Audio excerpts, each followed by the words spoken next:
What started as a love story, what started as a life that will be of pomp and shine, what began as a high, I've seen you somewhere, what began as a wave, what began as a story with a beautiful ending, turned out to be something very, very dangerous. Fortunately or unfortunately, to some extent, it could have taken the life of someone. If not so, it could have ended up with casualties. Not fatalities, but casualties.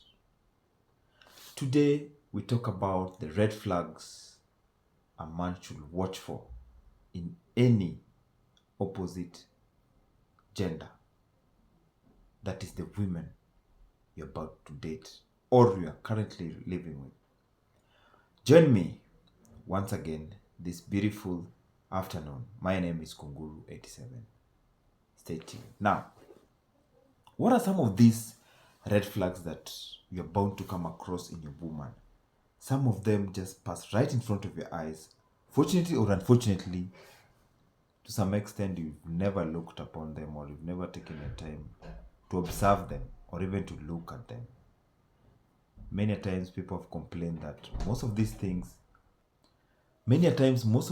happen without us picking them up, or because our judgment or our memory has been clouded by too much emotional fatigue or emotional gesture. We tend to avoid them. What are these some of the red flags that you should pick that are right in front of your eyes? So, number one, unattended mental health. History has shown us, or the recent data showed us, that there's a very big number, close to over 60% of women within our midst who are undergoing what we call depression, or to some extent, for lack of a better word, they're going through what we call mental or psychological torture. Study shows that even a lot of women nowadays are found in a social sites. Yes, I know statistically there are more than men, but a lot of women nowadays take a long time inside these social joints, that's the clubbings and whatnot. And a lot of them trying to work around their social anger, or trying to work around some of the things that are disturbing them, either financially, physically, or even back at home. So many times we find ourselves that unattended mental health issues vary in either depression or anxiety. If you cannot know how to deal with these things, my fellow men and people of the internet, there's some extent that you'll be caught in the crossfire. So I'm asking you, people are there, you can do that on the comment section. Have you ever noticed that your spouse, to some extent, have got some, okay, you might not call it mental issues, because a lot of people, once you deviate and start calling mental issues, they come out guns blazing like, do I depend on mental issues? No. Depression, anxiety are things that we deal with them with it in a day-to-day life.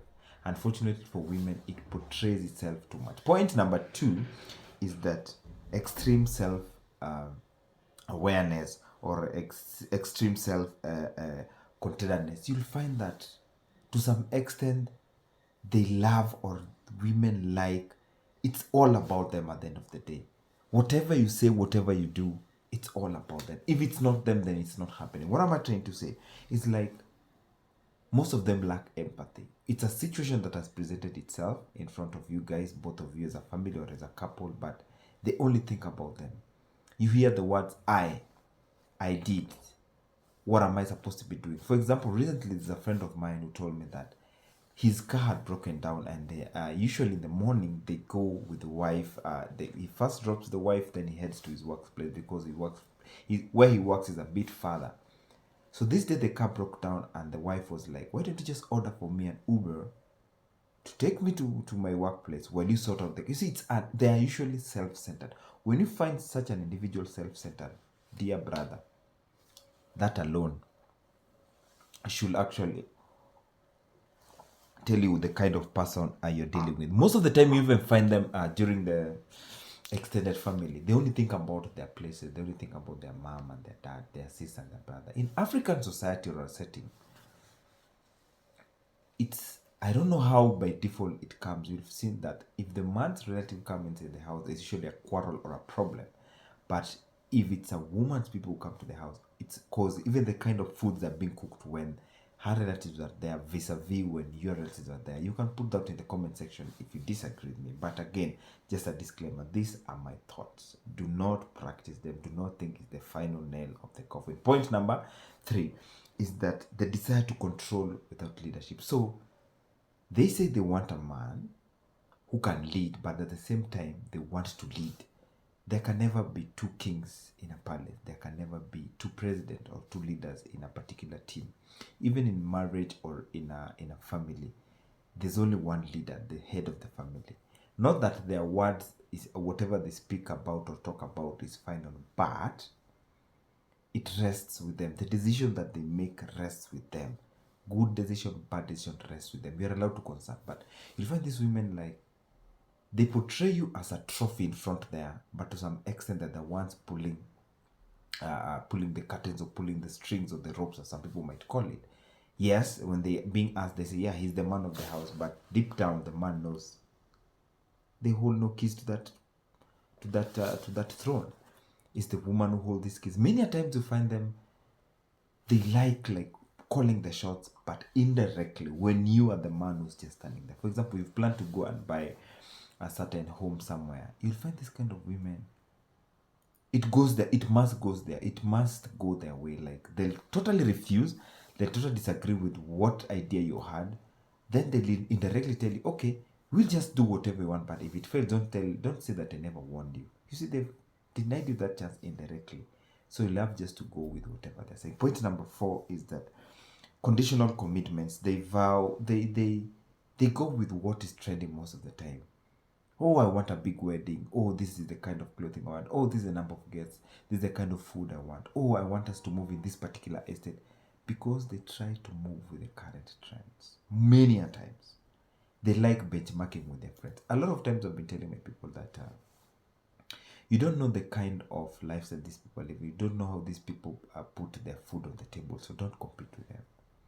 Some of them are doing very shady businesses.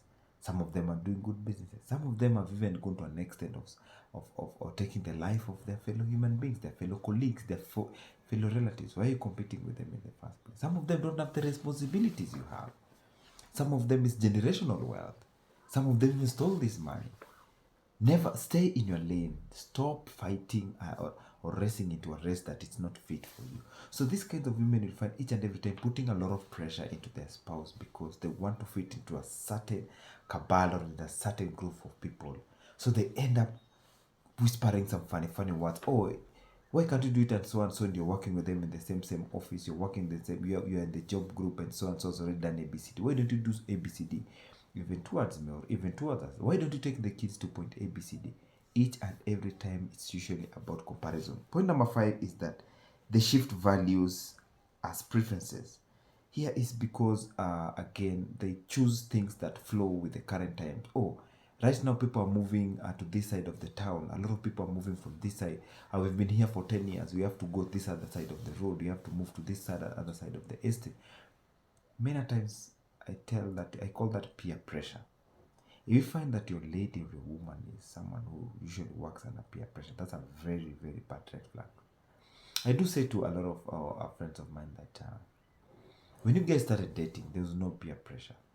You must have seen it because they cannot pretend maybe for more than 1 year or 5 years or so, because some people say character is like pregnancy. You can never hide it for too long. But I stand corrected because many a times most of them just shift focus. Someone said it's because of the type of group they work with or the kind of people they work with or the kind of surrounding that they have, because it's called like inciting, being incited. It's more of also peer pressure. So again, they try to move with the trends. So and so have already bought this car, they've upgraded the car, so they get a lot of pressure and also try to tell you as a man, let's also buy this particular kind of car. Yet the one you have is not a bad one. I don't know. Put it on the comment section. Another point is that their arguments are based on feelings. Wow. Many times you find yourself in any kind of argument, they shift the blame or they play what you call emotional intelligence. They turn that kind of argument to something like an emotional torture where you can't, to some extent, you find yourself in apologizing for a mistake you've not done. And maybe you're just trying to address this issue. I've had an instant where this lady, always there's this card she used to like to play whenever they had an argument with their husband, and many times uh, the husband would call and ask for some advice, and I was like, did she do the same thing? Yeah, she did the same thing. Maybe it's because of a kid, or maybe it's because of the mom. Oh, my mom is sick, she can't go anywhere now, unfortunately we'll just have to be with her. What if it could be a mom? Will she be allowed to stay in your house? Just think about it. So they like playing at that emotional intelligence, and they know that you're locked within that boundary, so within that cabal or that circle of the emotional place. More so, it usually involves either their relatives or their next of kin, their dad or their sister. My sister is back at home. She can't do anything. I just wanted to come here 6 months. Then she came 6 months out of. I know she hasn't found a job, but did you guys have to agree again? That's the question I ask. Such kind of people, that's a very big red flag. In fact, that one for me should be my number one. Emotional intelligence. They play with the emotions so fast that they're aware you won't bulge or you won't shift your focus. So many a times in African settings, we found ourselves, you wonder why you live with the woman's side relatives more vis-a-vis how you live with the men's relatives more. I usually don't understand this point, how that happens. But again, that's another story for another day.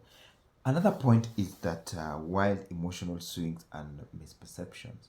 Here is where you find that they swing their attention to things that do not exist or happen. For example, you'll find that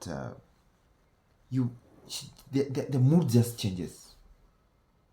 Either you just came late and you find them inside the house, they're frowning.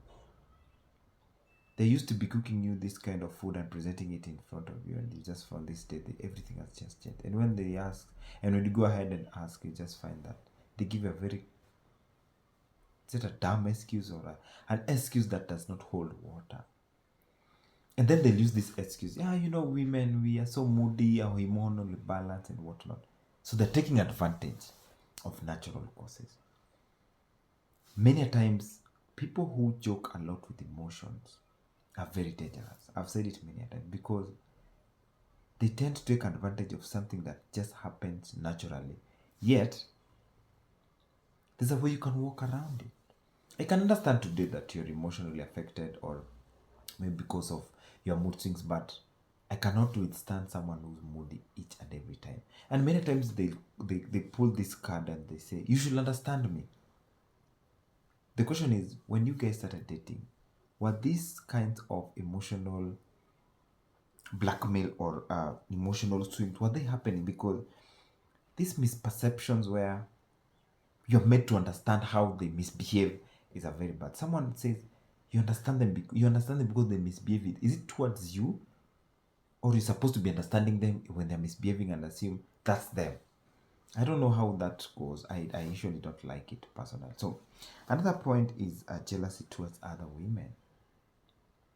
Everyone is jealous. Even men are jealous outside here. I've said it time and again. I believe some few days we were having a conversation with a couple of friends of mine, and I was telling them that are you jealous of your women? And are women jealous of their men? Jealousy, the normal one, not jealousy, the ones you guys are thinking about where someone went and cheated. And again, just a disclaimer, these are just my thoughts, my researches, nothing is casted on stone. The jealousy of other women in such that they poke into your phone. There's an aunt of mine who once told me that before you touch your spouse's phone, even your kid's phone, okay, your kids is exempted, your spouse's phone, you should seek for permission.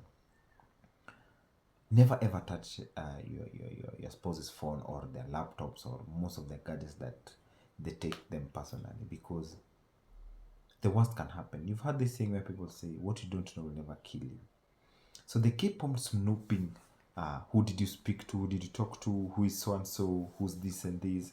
Why they texting you like this? Yes, it's allowed. You're allowed to inquire, but someone who wants to dig too much into another man's phone because she had suspected there's another woman, that's a red flag. Why is she so interested?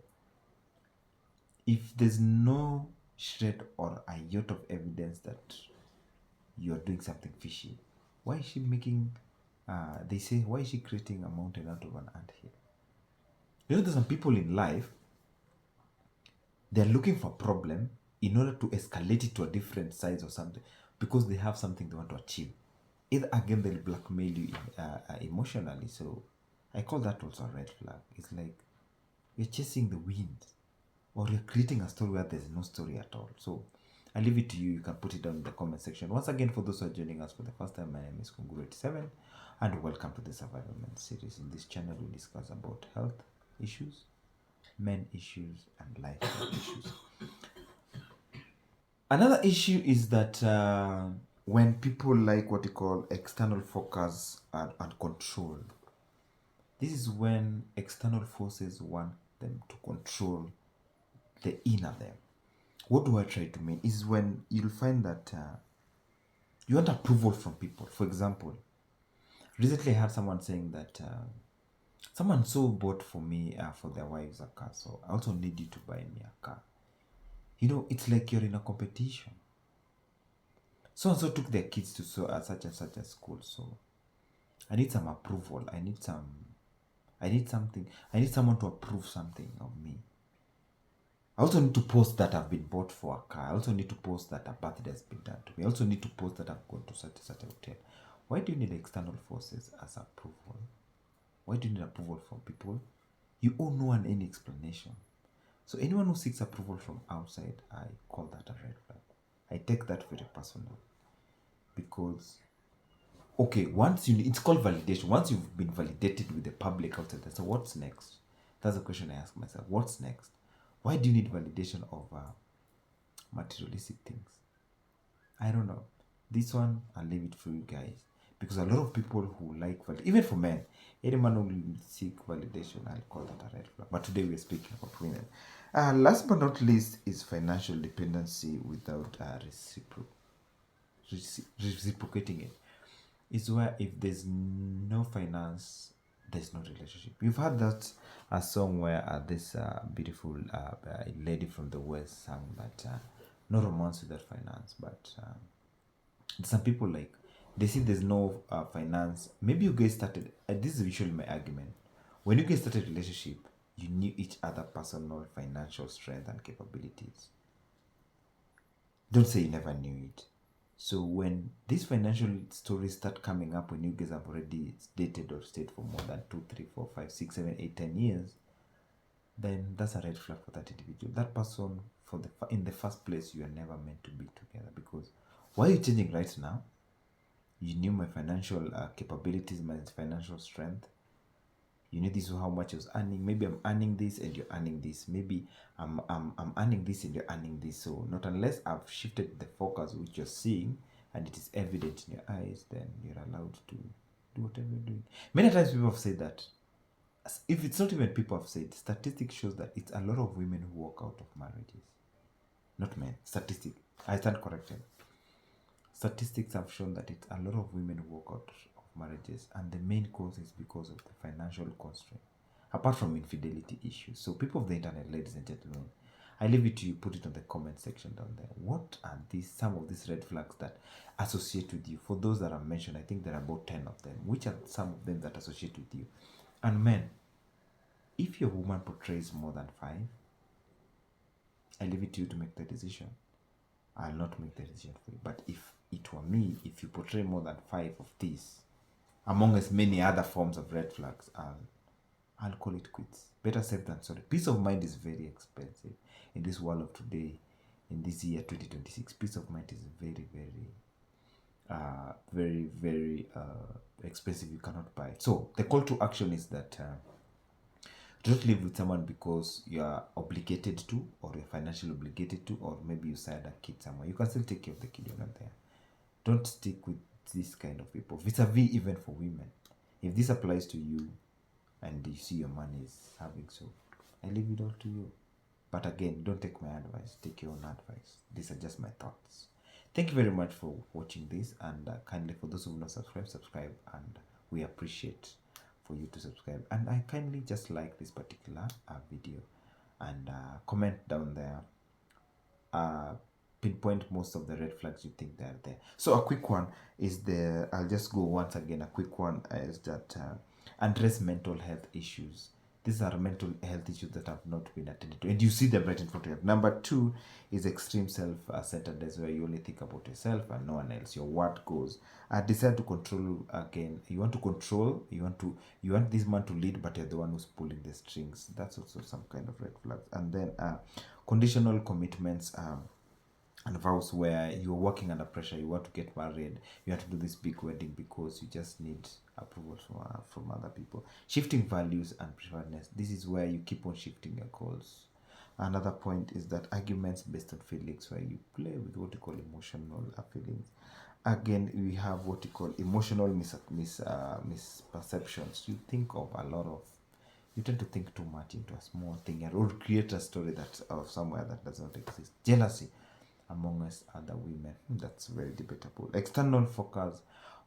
You focus too much on what people say towards your marriage instead of focusing on self. And last but not least is financial dependency. Here is where if there's no money, just walk away. So people of the internet, ladies and gentlemen, thank you very much. See you out in the next video.